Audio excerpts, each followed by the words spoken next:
Hi, it's Robin Sharma, author of The Leader Who Had No Title, founder of the Titan Academy, and I am delighted to welcome you to this mastery session. This mastery session is going to be relatively quick, but I think very valuable to you. Your values determine your daily performance. Your deepest beliefs determine your daily moves. And so if you want to rise to legendary, not only in your pro life, but in your private life, it's really important to articulate and write down and get ultra clear on the top 5 values that you're going to live out the remainder of your life by. And when I record these mastery sessions, my primary intent is to be of service to you. You're the star. You're the hero. But today what I wanted to do is, if you don't mind, I'm going to walk you through my top 5 leadership values. And I come to these every single week, usually Sunday morning, and I build out 7 days, the future week coming up, based on, in part, looking at my top 5 values. And that way, my week reflects my deepest priorities. That's a key word I want you to think about, your deepest priorities. When you look at the true heroes of humanity, the great world changers, those people lived a valuable life, an authentic life. They lived life on their own terms versus aligned with the values that society sold them. And we do live in a world of incredible volatility right now, great confusion, and I do think a lot of people are confused and they're looking for guidance. And there are a lot of people chasing these shiny toys and pursuing these values that I suggest, no judgment, just reporting, that I suggest will lead them not to the mountaintop of victory, but down to the valley of heartbreak. And you do not want to get to the last hour of your finest day and your final day and say, you know what, I didn't live by my values. I didn't do my dreams. I didn't live my gifts. I lived sort of a matrix type life. I just realized now that I'm on my deathbed, I lived under this illusion that the media and culture sold to me through the messaging that we all receive every single day. And there are a lot of people who are living their lives doing work that doesn't fuel their soul nor honor their gift. There are a lot of people, good people, with great genius within them, who are living lives chasing more cash, a better car, a more beautiful vacation. And soon or late, they realize those external things were drugs trying to fill a wound or a hole, a lot like a drug addict, that you can never fill from the outside. And really, a lot of people are pursuing things and social status and applause and ego pursuits and faster cars and bigger titles and nicer vacation homes. Not because it's what they want authentically, deeply, but because that's what society says they need to do, and they're so unaware and they lack the consciousness. Again, I'm not judging, I'm just reporting, but they lack the consciousness and they haven't done the deep interior self-mastery excavation and work required to say, that's not who I am, here's why I'm doing this, it's just a hallucination. And the real reason I'm doing it is because I've got these holes that I'm trying to fill. And so I'm chasing the more beautiful partner, the larger bank account. I'm relentlessly pushing myself in my work, not because it's fueling me, it's actually affecting my health because I'm not resting and I'm beating myself up, and you know exactly what I'm talking about.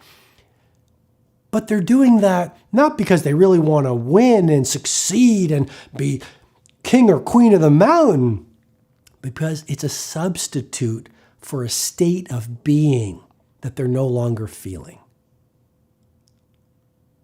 You see, when we were children, we knew love. When we were children, we felt joy. When we were children, we felt belonging. When we were children, we spoke our truth. When we were children, we stood brilliantly in our authenticity. When we were children, we had little fear. You have been taught by the world to fear. You have been taught by the culture to be disauthentic. You have been taught by society not to be a giant of creativity. You have been taught by those around you not to pursue your mighty vision for the sake of your greatest victory. And I want to validate the true leaders of humanity do not follow the crowd. Otherwise, that's not leadership, it is following.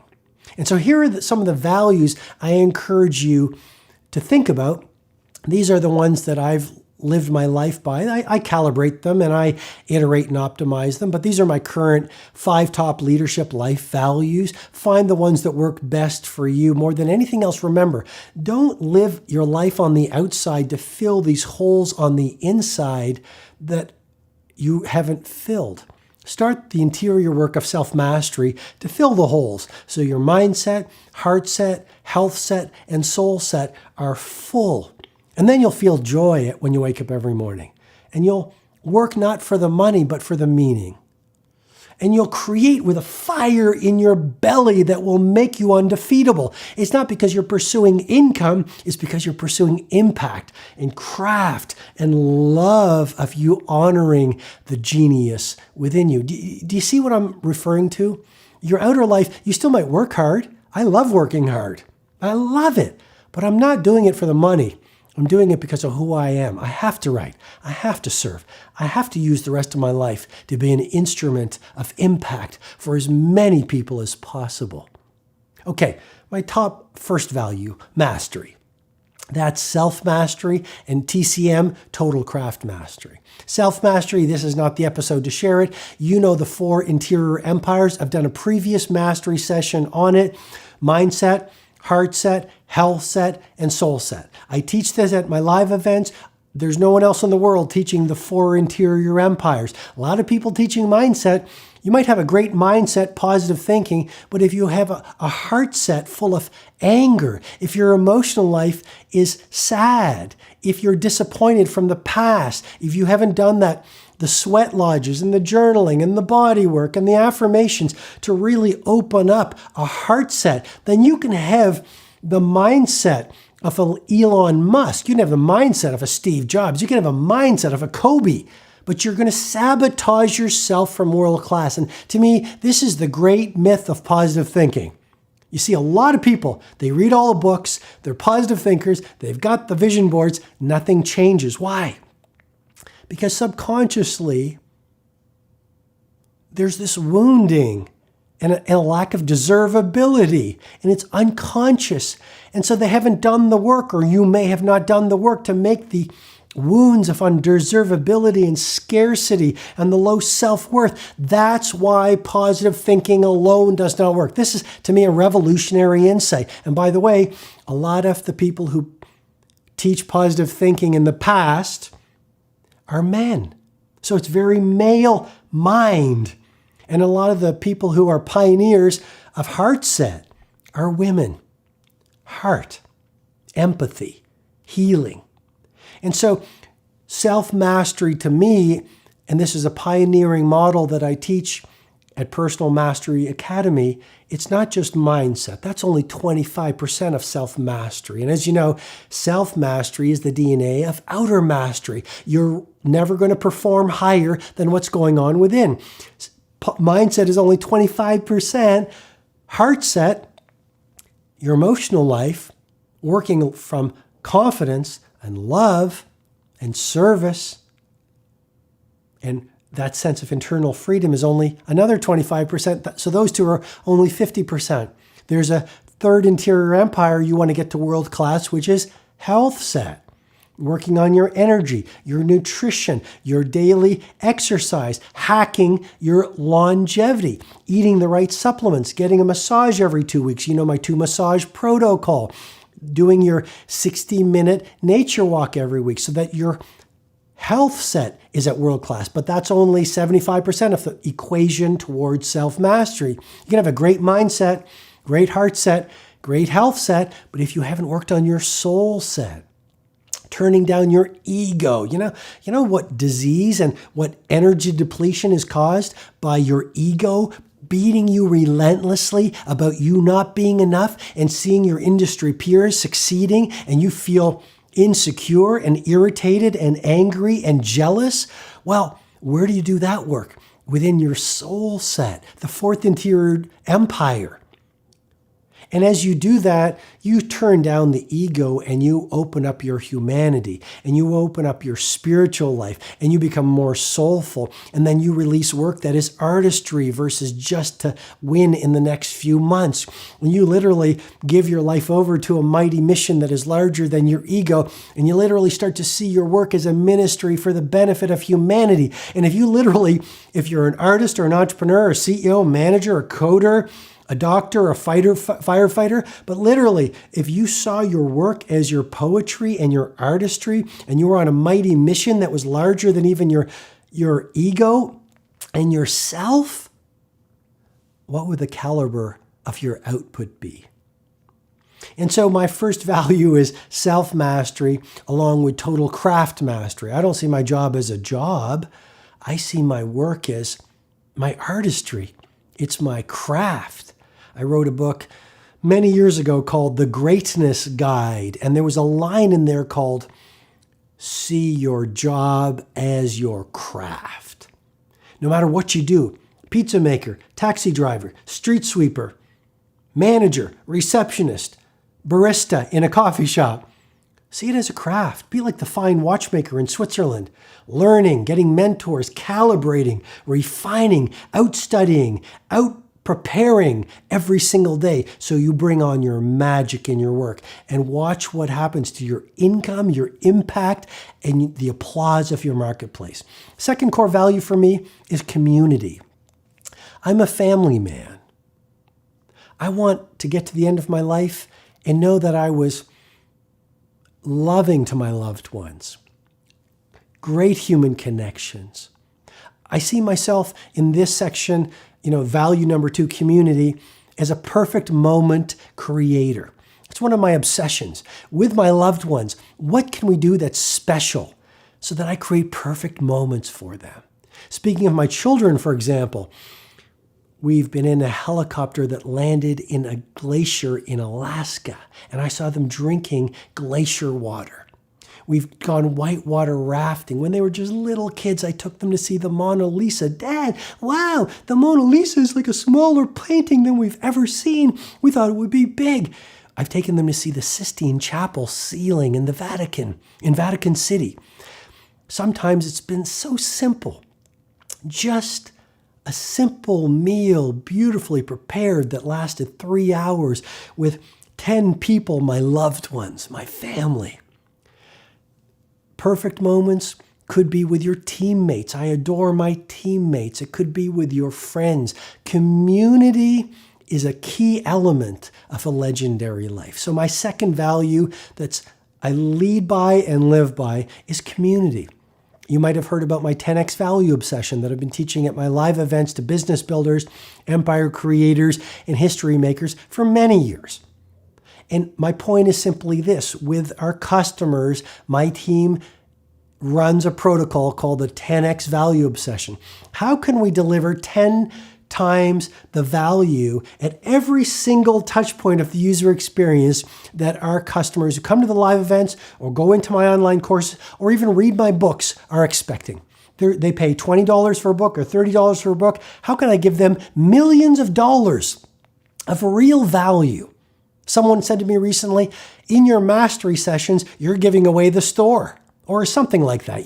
I sort of can't believe how much value you give. And my reply was because my intent is to serve. This is not a business for me. Yes, I run a business and a series of businesses. I'm an entrepreneur. But the point really is, my intent is so much larger than that. I'm on a mission bordering on an obsession to help everyday people understand the neurobiology of greatness. And they can lead without a title. If you've read my book, The Leader Who Had No Title, that they have heroism in them, and then giving them the neuroscience, the research, the performance data that will help them win in their careers, live great lives, live their potential. This is so much more than a business for me. And this comes from value number 2. I see this as a movement, a sense of community, a sense of giving, a sense of helping you fortify the genius within you in a very difficult world. So you say, Robin has given me thousands of ideas in these free mastery sessions that I can choose to act on every day to go out there and fireproof my heroism so I can do great work that wows the world, do great things for my family, and leave an impact on history that stands the test of time. And if I do that in my own way, then I've served you and I've done my job well. Third value, beauty. Years ago, I read this word called esthete. It's a French word, and it simply means a lover of beauty. And so I surround myself with beauty. I love fresh flowers. I don't like messiness around me. I'm like Steve Jobs at Next. If you read his amazing biography by Isaacson, you will learn that when he was at Next after he got thrown out of Apple, everything was white because he understood that messiness creates distraction and consumes your bandwidth. And so when I'm in creative mode every day, you might know my 5 great hours concept. All you need is 5 world-class hours in monomaniacal focus and performance to call it a world-class day as an epic performer. But when I'm in those 5 great hours, I work in tight bubbles of total focus that have nothing around. Often they're white spaces, or oak floors, lots of light, no posters, no distractions, definitely no phones going off and music in the background, because we know from the science it's called attention residue. Every little distraction, whether it's a sandwich on a counter, whether it's a phone going off, whether it's a poster on the wall, you're going to leave some of your attention, your focus on that distraction, which means you have less available to bring the full bandwidth of your attention on the project that will allow you to do genius level work. And so I love beauty. I love minimalism. I love nature. I love great food. I love great simple restaurants where people are loving and they smile and they love food and they love hospitality. And that's why I love being in Europe so much, for example. The Italians are just so dear to my heart. I love sunsets. I love great literature. I love solitude. I simply mentioned my value number 3 is beauty. Beauty might cost, and it might not cost anything. You know, you get on your mountain bike, or you go skiing, or you go running in the woods, trail running, or you do yoga on a hike, or you head out into the desert and watch the sunset. I don't know what beauty looks like to you. You're brilliant. You can find it. But I just want to offer you my third value to live by. Surround your life with beauty. Life is just too short not to be around beauty. And that includes people who see the beauty in you. Life is too short to be around people who are toxic, who don't understand you, who don't love you for who you are, quirky and eccentric as you are. I love the line. It's not my line, but everyone seems normal until you get to know them. And so you want to be around people who go, you know what? I didn't realize how weird you were, but I love you for that. Okay, value number 4, prosperity. I'm not going to be one of those people who is going to suggest to you money is not important, because philanthropy comes from prosperity, and I am a philanthropist, and I believe when you make money, it allows you to do amazing things for yourself, amazing things for your loved ones. You want to be financially free, and it allows you to serve the world. One of my favorite books is The Billionaire Who Wasn't. Read the book. It's about the gentleman who started the duty-free shops that you see in all the airports. And that was just like a revolutionary concept because, as you know, I've mentioned this in a previous mastery session, originality is the key to legendary. And you'll never rise to iconic if you're copying other people in your industry. You've got to come up with an idea, a product, an insight that literally massively disrupts what has always been in your industry. That's how you build an empire. That's how you change the world. And so he came up with this idea, why don't we sell duty-free goods at airports? And then he did the relationships, and it made him a fortune. Here's the beautiful thing.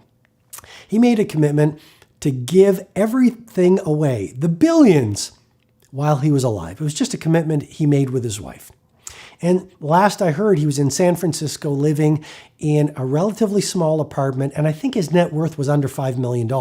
A lot of money, but he was a billionaire. Larger point, philanthropy is a beautiful thing to consider as you live out the rest of your life. Make enough money so you can give enough to your loved ones and then give the rest away. I've never seen a moving truck following a hearse on the way to a funeral. You don't get to take it with you. The great heroes understood that. That's why they had very little possessions. What fired them was service and creativity and living their gifts and changing the world, not the accumulation of nicer handbags and bigger watches. Final, number 5, fifth value that is really hardwired in me, not just emotionally. I think you can feel my fire, but it's at a cellular DNA level, and it's humanity. And it comes from my dad. It comes from me being in Nelson Mandela's prison cell on Robben Island. It comes from me reading the works about Mahatma Gandhi. It comes from my deep, silent solitude study of the great masters of leadership. It comes from my deep inner work, whether it's the sweat lodge I spent 4 hours in a number of months ago to sweat out any resistances and contractions within my heart, any hurts that I'm still carrying from the past. I've done a lot of work on myself. I'm no one special, but what I have learned as I've lived my life is it's not about me, it's about we. The more you can release I from your vocabulary and really dial in the imperative of less ego, more impact, less victim, more service. Here's a great question I want to end on. How may you best serve the most people with the life you have left to live? And that's all about humanity. Being an instrument of service through your work, through your daily example. It doesn't matter what it is you do. Every single day is a platform of possibility and an opportunity. See, life serves you up 24 hours every single day to model humanity in a world that is looking for real human beings and true heroes. And you don't have to be famous or a humanitarian to be fully human. You just have to be a really good person. And if you do that every day, amazing rewards will come to you. Okay, I love you a lot. I hope you've loved this episode of the Mastery Sessions. If I've delivered great value and inspired you and given you some real solid tactics and information that will help you live your values so you live a fully authentic life and so you truly lead without a title, then here's what I'd ask you to do, please. Over the next 60 minutes, share this episode with 3 friends. Number 2, a lot of people ask me, Robin, could you please share some information on your live events? We are ready to be in the room with you at Personal Mastery Academy or my premier flagship event, which has become one of the most famous live events in the world. It's called the Titan Summit. Richard Branson has been in the room with us. Co-founder of Apple, Steve Wozniak, was in the room with us recently. Shaquille O'Neal, NBA superstars. It just goes on and on. Some of the most decent, successful people in the world show up every single year. If you're ready, if you're interested, just go over to robinsharma.com, You'll find all the details, or you can go to the Titan Academy or the titansummit.com and get all the details there. And then finally, you've probably heard, because a lot of people are talking about it, Robin Sharma Nation. And people are asking me, Robin, could you walk us through it, or at least tell us, what is this program that people are talking about? Very quickly, for 20 years, people have asked me, Robin, would you please come up with an affordable coaching program to help us become legendary leaders, epic performers, world-class in our craft, and live really valuable, meaningful, sociable, soulful, happy lives that are also full of impact. Because we know life is short and we want to leave a legacy. And we also don't want to procrastinate anymore. So is there a way that we could work with you every single month so you become our mentor? And the answer is yes. The answer is Robin Sharma Nation. It's my monthly coaching program where I get to work with you every single month and share you my best tactics on elite performance, creativity, productivity, mindset, heart set, health set, soul set, as well as building a great career and impacting the world. And if you're ready, if that feels right for you, if you want me to coach you every month online, just go over to robinsharma.com and look for the information for Robin Sharma Nation, or you can go directly to robinsharmanation.com and check out all the details. I would love to help you, love to have you in the program. There's nothing like it on the planet, nothing quite like it. And if it's not right for you, no worries whatsoever. Just use the information in this mastery session. Please just act on it today, because ideation without execution is a delusion. And I really do believe it's your turn. And now is your time. Go for genius. I love you a lot. Go be great. I'll see you in the next mastery session. Bye-bye. Hi, this is Robin Sharma. I hope you received great value from this mastery session. If you'd like to receive potent training videos, blog posts, learning tools, and information on my 2 live events, Personal Mastery Academy and my flagship 4-day experience, the Titan Summit, go ahead and visit robinsharma.com.